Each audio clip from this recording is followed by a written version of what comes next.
Hello everyone, welcome back to my channel. तो चलिए discuss करते हैं सबसे छोटा टॉपिक, यानी कि बोल सकते हैं कि इसका क्वेश्चन आता ही है, जनरली 1 मार्क का आ सकता है या आपको कंफ्यूज करने के लिए भी पूछ सकता है किसी सेंटेंस में यूज करके।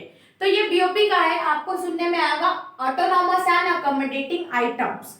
तो डेफिनेशन जानते हैं। देखिए, ऑटोनॉमस आइटम्स वो आइटम्स होते हैं जो कि हम लोग इंटरनेशनल ट्रांजैक्शन करते हैं प्रॉफिट मैक्सिमाइजेशन के लिए, यानी कि अपनी जो भी प्राइवेट या गवर्नमेंट ट्रांजैक्शन करती है ना अपने प्रॉफिट से रिलेटेड, तो वो हमारे ऑटोनॉमस होते हैं। इससे बीओपी या करेंट अकाउंट को कोई इफेक्ट नहीं पड़ता, इंडिपेंडेंट ऑफ बीओपी रहते हैं। लेकिन अगर बात करें अकोमोडेटिंग आइटम्स, तो फॉर एग्जांपल अगर हमारे करंट अकाउंट में डेफिसिट आता है तो हम लोग उसको कैपिटल अकाउंट से बैलेंस करते हैं। तो कैपिटल अकाउंट में लोन्स रहते हैं ना, तो हम लोग बोरो करेंगे। तो अगर ऐसे ट्रांजैक्शन जो हम अपने डेफिसिट को सेटल करने के लिए किया जाता है या डेफिसिट को कवर अप करने के लिए कर रहे हैं, तो वो अकोमोडेटिंग आइटम्स होते हैं, अकोमोडेटिंग ट्रांजैक्शन। और ऐसे जो कि इंडिपेंडेंट ऑफ बीओपी आते हैं, ऐसे ही हम लोग प्रॉफिट अपनी एक्टिविटीज को कैरी आउट करने के लिए करते हैं। ठीक है, तो इसको मतलब इसमें रिकॉर्ड कहाँ पे होते हैं? तो ऑटोनॉमस आइटम्स, यानी कि हम अपनी एक्टिविटीज एक्सपेंड कर रहे हैं। जैसे मतलब मैं कोई बिजनेस सेटअप कर रही हूँ, तो अगर वो import and export of goods and services होगा तो किस में रिकॉर्ड होगा?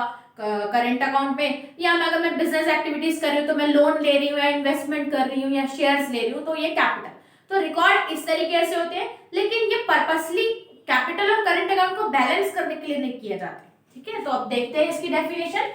refers to those international economic transactions which takes place due to some economic motive। कोई उनका इकोनॉमिक मोटिव रहता है, जैसे कि प्रॉफिट मैक्सिमाइजेशन। इस आइटम्स को हम लोग अबव द लाइन आइटम्स भी बोलते हैं। ठीक है, इसमें बीओपी ये इंडिपेंडेंट ऑफ बीओपी रहते हैं। ठीक है, उस पर डिपेंडेंट नहीं रहते, इंडिपेंडेंट रहते हैं।